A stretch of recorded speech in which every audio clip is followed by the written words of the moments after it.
Today we have a incredibly rare and historic firearm coming out of Russia in the late 18th century. As with so many of the incredible antique European firearms in our upcoming December premiered firearms auction, this beautiful flintlock revolver comes from the Norman Blank collection.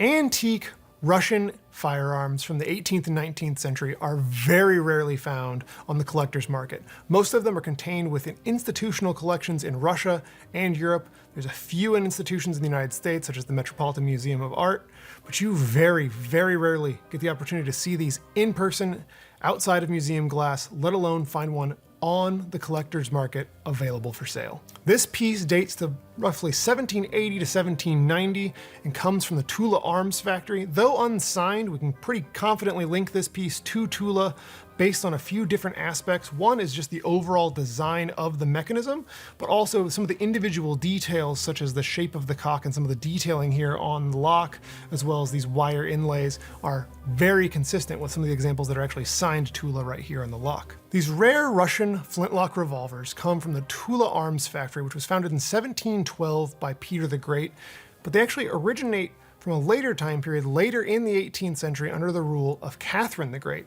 Some of these incredible flintlocks were actually presented as diplomatic gifts to allies in Europe by Catherine the Great. In the 18th century, most firearms were simple single-shot designs, but European gunmakers had been experimenting with different mechanisms to allow for multiple shots. Black powder firearms can be unreliable, so having a secondary shot is obviously helpful. If you've ever been hunting before, having more than one shot can be necessary if the first shot misses or you only wound the game. And obviously carrying multiple firearms is cumbersome. So they were experimenting with different designs to get off multiple shots. One of the most common ones would be just like a modern side-by-side shotgun. They would just do 2 barrels side by side, 2 locks, 2 triggers, just double everything. But that creates a relatively heavy firearm and still only gives you 2 shots. So there's other designs where they used a single lock and they had swivel breech mechanisms where you had 2 barrels over under that rotated, and that's kind of the predecessor of this design. You can see how if this had multiple barrels coming out the front, it would be similar to a pepper box. There are pepper boxes going all the way back to some of the matchlock designs.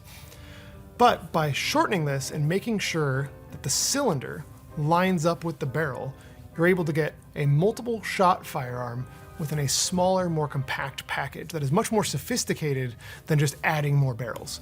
The Tula Arms Factory produced these revolvers in both handgun and long gun designs.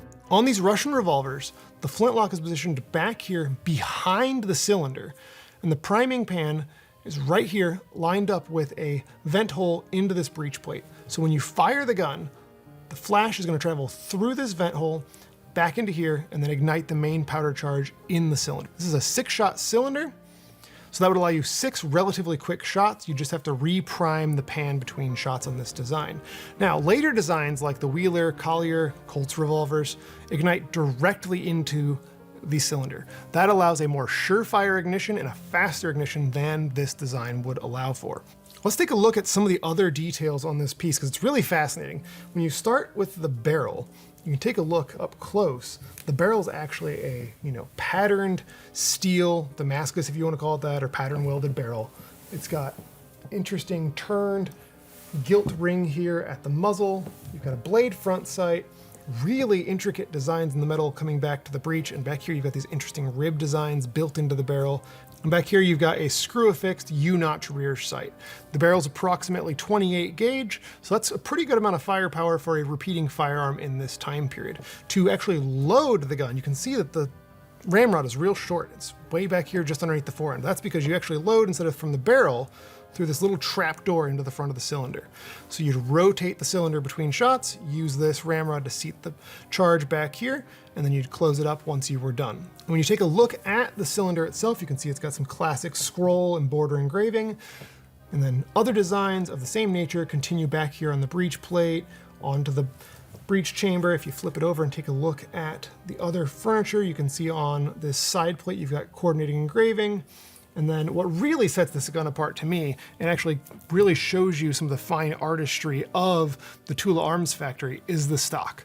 So both the forend and the butt are very nice, high quality walnut, and then they've got beautiful raised relief carving here at the breech, but then phenomenal silver wire inlays and really delicate patterns covering most of the buttstock.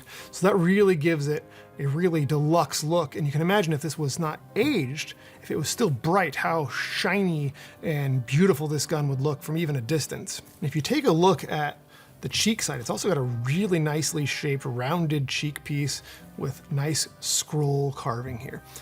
Now, when I was looking at this gun, one of the things I was looking for was to see if there were any initials or crests or anything like that to identify who the original owner was. There isn't anything like that on this gun, and there isn't on most of these Russian pieces. What we do know is that this incredibly rare revolver was acquired by Norman Blank way back in June of 1960 from his close friend W. Keith Neal. Neal was one of the most famous and well-connected gun collectors of that era in Europe, and he acquired some beautiful pieces from major European arms collections.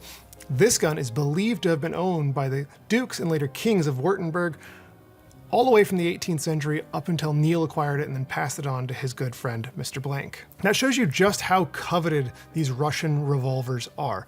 This firearm was in the same family for generations before it passed into the private market after World War II and was snatched up by Mr. Blank, and then he kept it all the way through the decades past his death, and it's been remained in his collection ever since. This is the first time it's been available publicly, probably in its lifetime. And it is an incredible example of what's already a very rare design. You never get to see these guns outside of museum glass, and this is the first time I've ever actually got to hold one of these in my hands in over a decade of working with fine and historic firearms. Now is your opportunity to be the caretaker of this incredibly rare revolver for the next generation. It is just one of many historic firearms from Norman Blank's collection, available this December down in Bedford, Texas, along with an incredible array of antique firearms and collectible firearms across all the collecting genres. You do not want to miss out.